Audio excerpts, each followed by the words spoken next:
принцип доконаних фактів. От зробив, поставив перед фактом, а вони нехай з цим вже думають, що робити. Це робить так Ізраїль.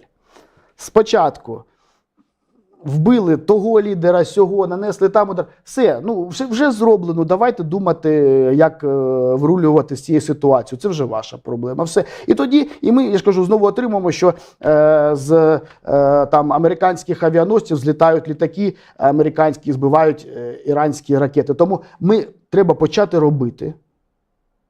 І вже з результатами, скажімо, ну, умовно кажучи, процес вже пішов. У вас є питання, або ви будете спостерігати, як це будемо робити ми, або долучайтеся, і ми знайдемо, де нам, умовно кажучи, вигоди для вас і для нас.